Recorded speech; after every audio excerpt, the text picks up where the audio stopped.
Saudara-saudariku yang terkasih, salam sejahtera bagi kita semua. Topik yang akan saya bawakan kali ini adalah tentang sebuah keluh kesah dari seorang ibu atas sikap dan kelakuan anak-anaknya. Sejak saya mengenal ibu ini, saya terkesan akan kesetiaannya dalam hal iman. Ia demikian aktif dalam hidup menggereja, aktif dalam kehidupan devosional. Dedikasinya bagi gereja dalam hal kesetiaan dan ketekunan pelayanan tidak diragukan lagi. Ia bukan seorang yang berada, bukan seorang yang kaya, sehingga apa yang dia persembahkan bagi gereja adalah kesetiaannya dalam hal rohani dan kesetiaannya dalam hal pendampingan kelompok-kelompok kategorial. Namun apa yang dialami oleh ibu ini dalam keluarga itu berbanding terbalik, tak seindah hubungannya dengan gereja, tidak seindah hubungannya dengan Allah. Anak-anaknya seakan menjauh dari gereja, bahkan seorang menantunya akhirnya menjadi mualaf. Cucu-cucunya juga berlaku demikian, tidak hidup dalam semangat iman Kristiani Katolik yang sejati. Ia mulai mempertanyakan tentang imannya, tentang di mana Allah. Tidakkah ia berhak untuk sedikit saja menikmati keindahan iman di dalam keluarganya sendiri?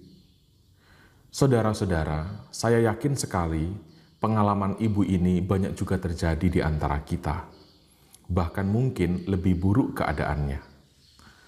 Jika Anda menghadapi atau mengalami hal-hal tersebut, beberapa hal ini mungkin bisa menjadi peneguhan dan kekuatan bagi Anda. Saya sangat berharap Anda menyimak 2 poin permenungan saya ini dengan seksama. Yang pertama, Allah itu tidak pernah masa bodoh dengan orang yang berseru kepadanya. Doa orang benar itu didengarkan oleh Allah. Iman tidak boleh membuat kita mematok waktu. Hidup kita terbatas. Kita tidak pantas mendesak Tuhan untuk berkarya dalam lintasan umur hidup kita yang terbatas ini. Allah itu tak terbatas. Pengetahuannya melampaui kecerdasan kita. Karya dan kehendak Allah tidak terikat dengan batasan umur hidup kita. Ia bisa menyatakan kehendaknya sekarang, besok, lusa, bulan depan, atau entah kapan, sesuai dengan rancangannya, sesuai dengan kecerdasannya. Jika kita berpikir bahwa yang terbaik itu harus terjadi saat ini, belum tentu bagi Allah.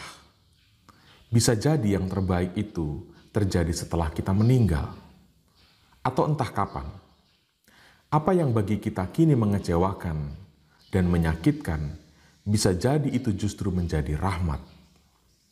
Kita beriman untuk berserah diri. Kita beriman untuk tetap setia, untuk tetap mempersembahkan diri setuntas-tuntasnya, setotal-totalnya, selebihnya itu perkara Allah. Itu rancangan Allah. Saudara-saudari, mengapa saya memiliki keyakinan seperti ini? Saya selalu teringat dengan pengkhianatan Yudas Iskariot terhadap Yesus.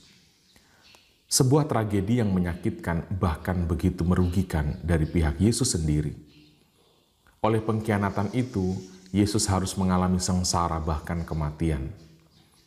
Tetapi Yesus yakin benar akan satu hal, bahwa kehendak Bapa selalu akan mengejutkan, sempurna, dan pastinya mengagumkan. Karenanya, kalau rasa sakit, penderitaan, bahkan kematian harus dialami, Yesus memilih untuk setia. Ini mengajarkan kepada kita bahwa rencana dan kehendak Allah selalu lebih sempurna daripada rancangan dan harapan-harapan kita manusia. Dan itu benar, pengkhianatan dan pembunuhan itu bukan menjadi akhir. Itu justru menjadi awal sebuah kebangkitan gerakan kerohanian yang sejati. Dan sampai hari ini kita menikmati kekristenan. Ini adalah bukti bahwa Allah tidak tutup mata dengan kebenaran. Allah tidak tinggal diam dengan doa-doa orang yang benar, orang yang beriman. Allah tidak masa bodoh dengan kesetiaan. Allah tidak masa bodoh dengan cinta kita akan dirinya. Karena itulah, hal kedua dalam renungan saya ini adalah tetaplah setia dan tetaplah mengasihi sepenuh-penuhnya, setotal-totalnya. Keluh kesah, frustrasi tidak akan mengubah keadaan. Yang bisa kita ubah adalah diri kita sendiri, pemahaman kita, cara pandang kita atas masalah. Kita beriman untuk percaya bahwa jika ada hal-hal yang tidak bisa kita ubah, maka Allah pasti bisa mengubah. Karena itu, tugas kita manusia beriman adalah bukan membangun mimpi untuk mengubah keadaan, bukan membangun mimpi untuk mengubah situasi orang lain, bukan membangun mimpi untuk mengubah situasi keluarga, situasi ekonomi, atau situasi-situasi yang lain. Sebab kekuatan iman bukan ditentukan apakah kita bisa mengubah keadaan atau tidak, tetapi kekuatan iman dilihat dari apakah kita mampu berbuah di dalam setiap keadaan yang sepertinya tidak berubah. Saudara-saudari, bukankah demikian yang dilakukan oleh Yesus? Dia tidak mengubah Yudas. Dia tidak mengubah keadaan yang diakibatkan oleh pengkhianatan itu. Yang Yesus lakukan adalah tetap berbuah di tengah tragedi. Ia mengampuni, ia mendoakan, ia tidak mengkambing hitamkan siapapun. Dan justru hal-hal inilah yang akhirnya mengubah keadaan. Tragedi salib justru berubah menjadi rahmat bagi kita. Saya seringkali bermenung, demikianlah seharusnya kita. Berhadapan dengan pengalaman salib, misalnya anak kita yang menyimpang dari iman, berhadapan dengan anggota keluarga yang berpindah keyakinan, iman kita terukur dari apakah kita tetap tinggal dalam frustrasi yang berkepanjangan, mundur dari kegiatan gereja, menghilang, marah-marah, mencoret mereka dari daftar keluarga, atau kita tetap menunjukkan martabat pribadi kita sebagai seorang beriman Kristiani. Tetap berbuah di tengah keadaan yang sepertinya tak kunjung berubah. Tetap mencintai walau kecewa. Tetap mendoakan walau tidak dianggap. Tetap merangkul walau dipukul. Tidak mempersalahkan walau ada alasan untuk itu. Lagi-lagi saudara-saudari, kita kembali percaya, jeritan orang benar, jeritan orang beriman, tidak sekedar singgah di langit-langit kamar kita.